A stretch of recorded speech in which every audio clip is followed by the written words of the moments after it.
கொத்தமல்லி, கருவேப்பிலை, கொத்தமல்லி, கருவேப்பிலை,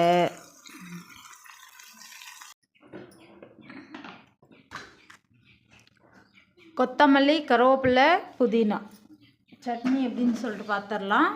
பாண்டில் நல்லா சூடேறணுன்னே எண்ணெய் சேர்த்திக்கலாம்.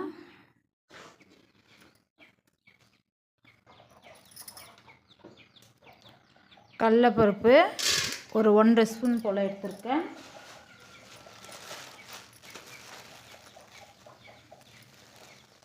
அதே அளவு உளுத்தம்பருப்பு எடுத்துக்கலாம்.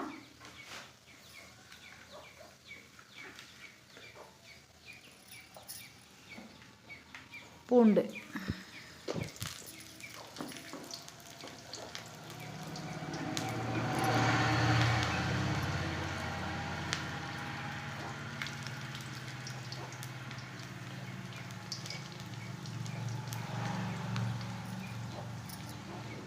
பச்சை மிளகாய் 4 எடுத்துருக்கேன்.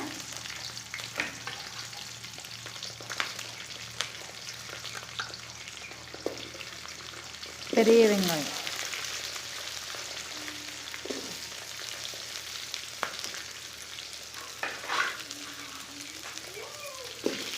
நல்லா வணக்கிக்கலாம் ஃப்ரெண்ட்ஸ்.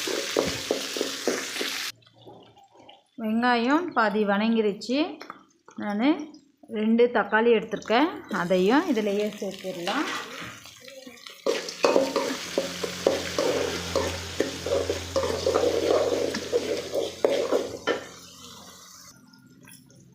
தக்காளியும் நம்மளுக்கு கொஞ்சம் வணங்க ஆரம்பிச்சிருச்சு.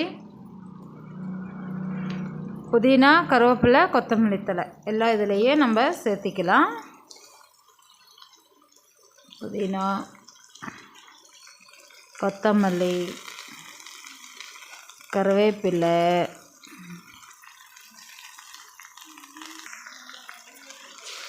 வணக்கிக்கலாம் நல்லா.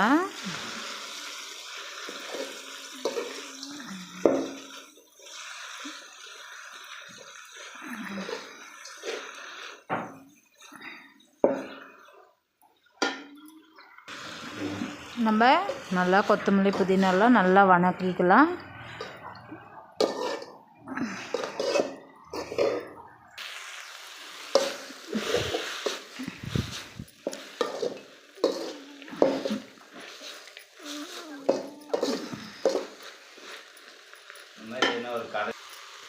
கொஞ்சமாக புளி, ஒரு சின்ன நெல்லிக்காய் சைஸ்க்கு புளி சேர்த்திக்கலாம்.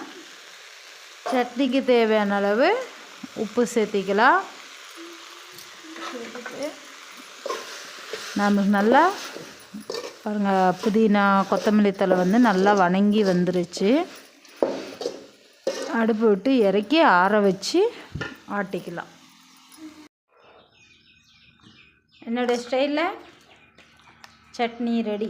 இட்லி, தோசை, சப்பாத்தி எல்லாத்துக்குமே நல்லாயிருக்கும். புதினா துவையல். புதினா மட்டும் இல்லை, கருவேப்பிலையும் உடம்புக்கு நல்லது. கொத்தமல்லியெல்லாம் சேர்த்து அரைச்சாச்சு. நீங்களும் இதே மாதிரி சட்னி ஒரு முறை செஞ்சு பார்த்துட்டு எனக்கு கமெண்ட் எப்படின்னு சொல்லுங்கள்.